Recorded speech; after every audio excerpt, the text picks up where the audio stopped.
I am an architect. Today I sketched the preliminary plans for a large country house, which will be erected in one of the most beautiful residential districts in the world. Sometimes I have dreamed of living there. I could afford such a home. But this evening, leaving my office, I returned to my own small, inexpensive home in an unrestricted, comparatively undesirable section of Los Angeles. Because I am a Negro. My grandfather, Paul Williams, was born in 1894 in Los Angeles. His parents had a fruit stand. They both died when he was at the age of 4, so he became a foster child at a very young age. He was pretty much discouraged from going into architecture, primarily because most of the adults around him advised him that he couldn't make a career in architecture being an African American. But that didn't dissuade him. He went on to USC and on to other design schools. In the 1930s, there was intense segregation, even in California. Being an African-American architect in a predominantly white male-driven profession was an enormous challenge. That was years before Jackie Robinson ever stepped on a baseball field. A lot of the neighborhoods he designed in, he couldn't live in. A lot of the hotels that he designed in, he couldn't stay in. In this house, in Los Feliz area, in 1927, there were racially restrictive covenants. That means African Americans could not buy homes in this area. Yet he was good enough to design the home. Because of the protocols of the time, shall we say, it wasn't proper for a man of color to sit next to a white person.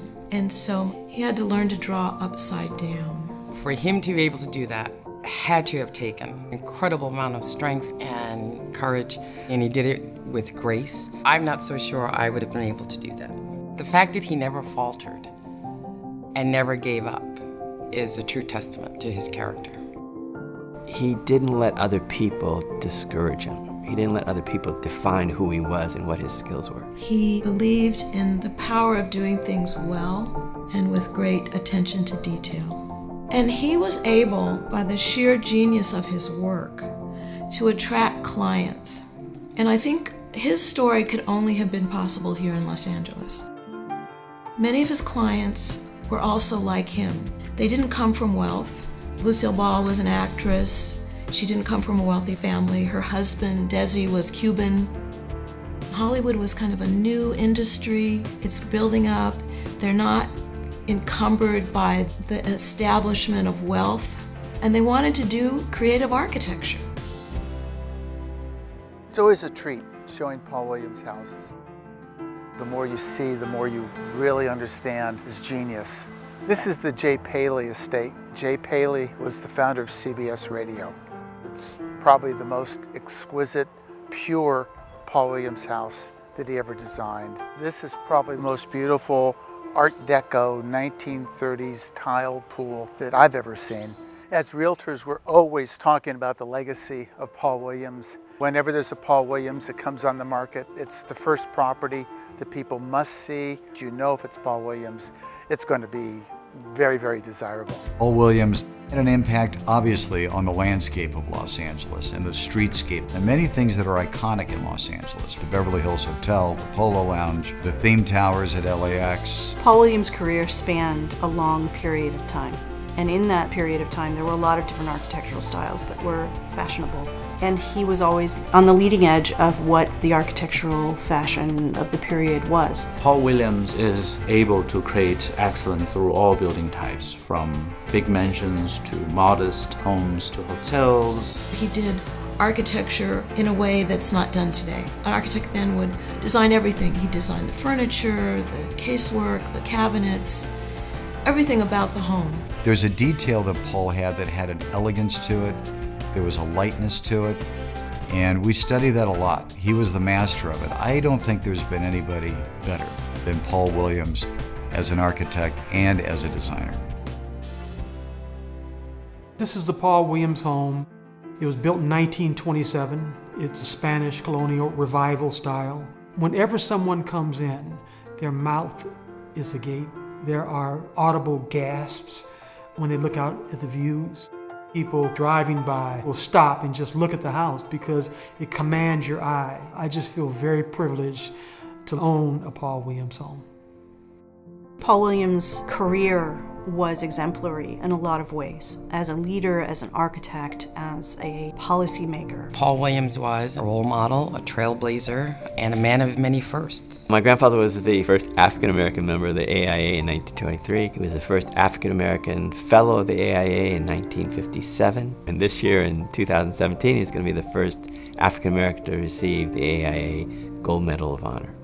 I think his true legacy is that he taught others to dream. He laid a foundation and blazed a path. Many architects worked for him and then went off and started their own practices, and they knew that they could because they saw that he did. And that made a huge difference. Without knowing about Paul Williams, my father would probably not have become an architect. It's the 1930s. He's in high school.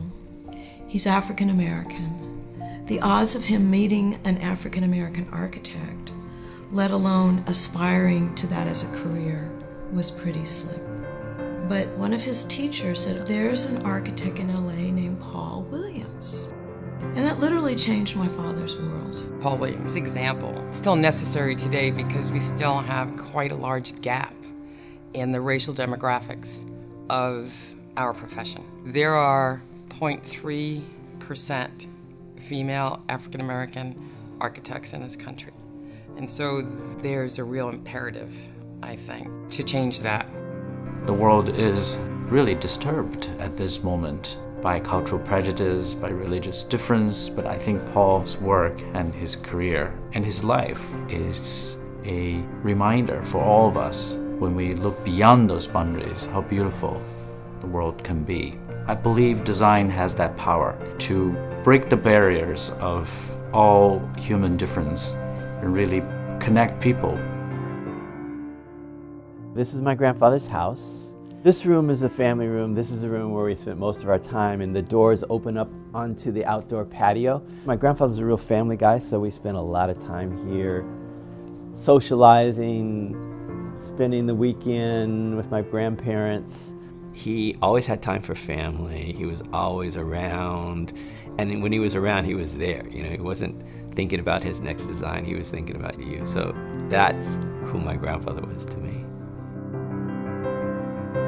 We are honored to recognize Paul Williams as our distinguished alumnus for 2017. My grandfather would feel very honored to get the award from USC. USC held a special place in his heart. As a trustee, I think it's important that USC honors him, not only because of the body of work that he's done, but because Paul's an inspiration to students on so many different levels. We need more people like Paul Williams in the world. This is an alumnus that has contributed greatly to his profession and symbolizes everything that we feel that a Trojan exemplifies. Paul Williams is a great American, not just a great African American, but a great American and a great architect.